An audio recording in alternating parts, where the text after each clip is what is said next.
21 November 2025 রোজ শুক্রবার। ঘড়ির কাঁটায় সময়টা তখন সকাল 10টা বেজে 38 মিনিট। হঠাৎই রাজধানী ঢাকাসহ দেশের বিভিন্ন স্থানে অনুভূত হয় স্মরণকালের ভয়াবহ এক ভূমিকম্প। যেই ভূমিকম্পে মারা গেছেন অন্তত 10 জন এবং আহত হয়েছেন 6 শতাধিক মানুষ। বিভিন্ন স্থানের সিসিটিভির ফুটেজে দেখা গেছে মাত্র কয়েক সেকেন্ডের ভূমিকম্পে মানুষের ঘরবাড়ি ও দোকানপাট যেন দোলনার মতো দুলতে শুরু করেছে।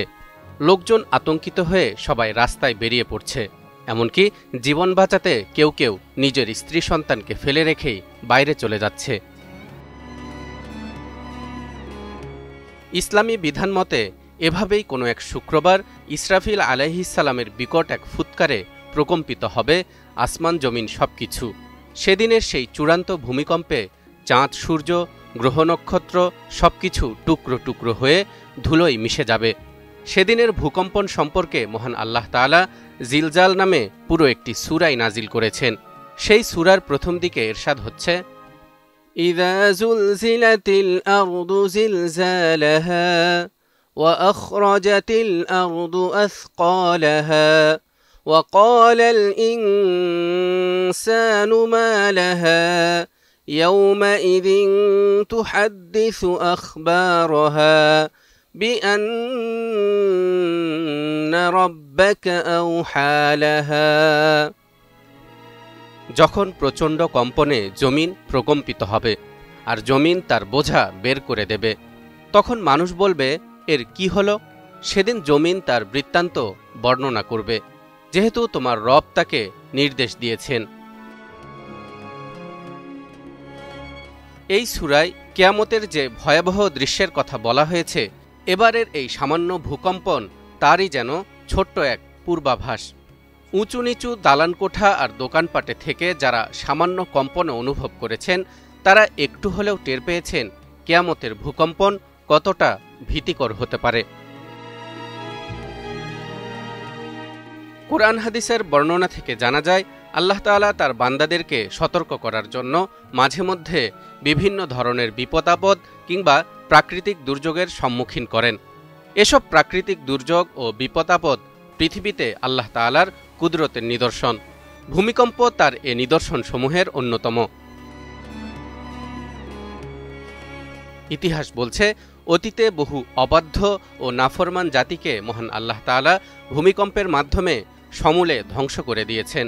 তাই আমাদের উচিত অবাধ্যতার পথ থেকে ফিরে এসে এক আল্লাহর অনুগত হওয়া এবং তার প্রতি পূর্ণ বিশ্বাস স্থাপন করা। মহান আল্লাহ বলেন, ওয়ালাউ আন্না আহলাল কুরা আমানু ওয়াত্তাকাউ লাফাতাহনা আলাইহিম বারাকাতিন মিনাস সামাই ওয়াল আরদ ولكن كذبوا فأخذناهم بما كانوا يكسبون।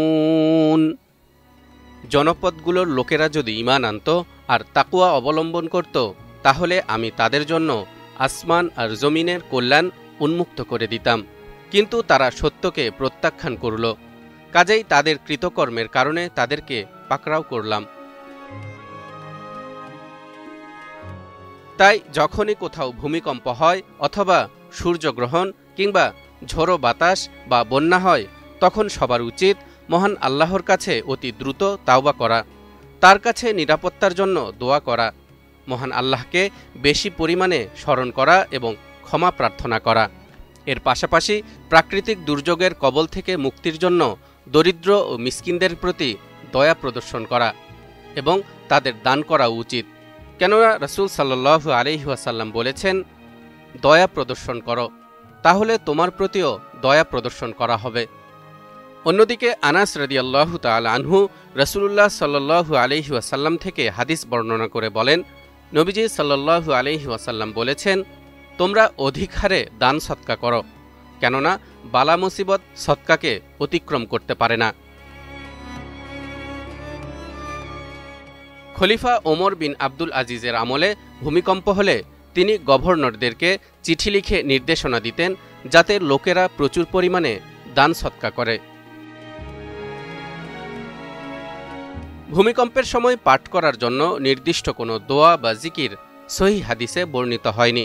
এ সময় বান্দা নিজের মন থেকে আসা যে কোনো দোয়াই আল্লাহর কাছে করতে পারে, যাতে তিনি এ বিপদ থেকে পুরো জনপদকে রক্ষা করেন। তবে মুসলিমদের জন্য যে কোনো বিপদে দোয়া ইউনুস বেশ গুরুত্বপূর্ণ।